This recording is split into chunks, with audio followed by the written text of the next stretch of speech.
hello. Uh, we are going to talk about a controversial issue in Islam, the Purdah or the hijab system. When we talk about the Purdah system, there comes basically two groups. One group or a school that believes in literal interpretation of Purdah, like they practice in Saudi Arabia or Iran.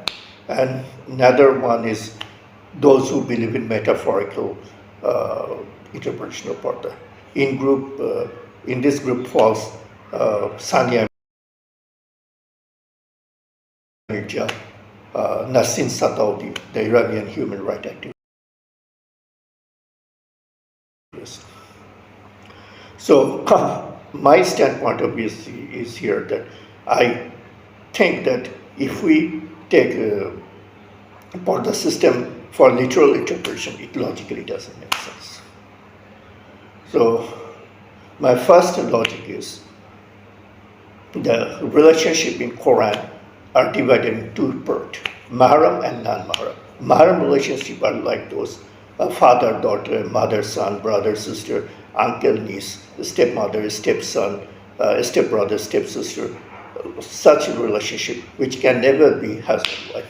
And non-mahram relationships are the relationship out of these relationships which can naturally be husband-wife. Now the Islam says the Purdah should exist between the non-mahram relationship. Now my question is, if Purdah exists in non-mahram relationship, why should it exist? Because non-mahram relationships can be automatically husband and wife. So why should there be Purdah?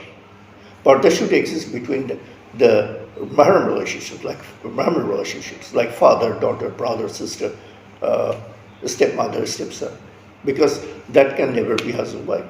If father has sex with daughter, that can never be husband-wife. But I have sex with outsider woman, that can be husband-wife naturally. So there should not be Purdah. Purdah should be between the mahram relationship. So in this case, Islam is not logically consistent.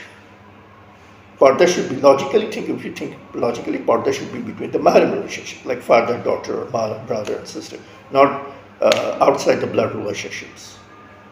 But Islam preaches the opposite, which is contradictory to logic. Another thing is, if we talk about Purdah system, okay, Islam has Purdah, but originally Islam also have slave system. If I practice Purdah or hijab from outside women, but I can have thousands of concubines, slave girls, like Abbasid Khalif said, Umayyad Khalif said, even Sahabi said. So ancient Muslims practiced Purdah, but they had concubines at the same time. So now if you say that concubine theory is abolished now, it is abrogated. So why should not Purdah system be abrogated? If slave girl is abrogated, now why should not be Purdah abrogated? So if we have Purdah but don't have slave girl, the balance is not maintained. Because originally there was Purdah, but there is also slave girl to maintain the balance. I can have a Purdah from outside woman, but I can have thousands of concubines. But now if I say there should be Purdah but no slave girl, so balance is not maintained. So if there is no slave girl, there should be no Purdah system. Or instead of, in lieu of slave girl, I can have girlfriends. That's how balance should be maintained. So otherwise the balance is not maintained.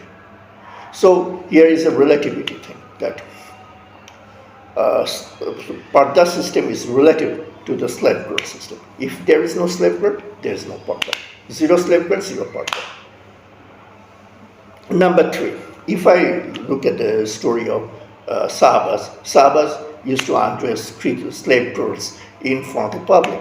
Noticed a story is narrated by Ibn Kathir.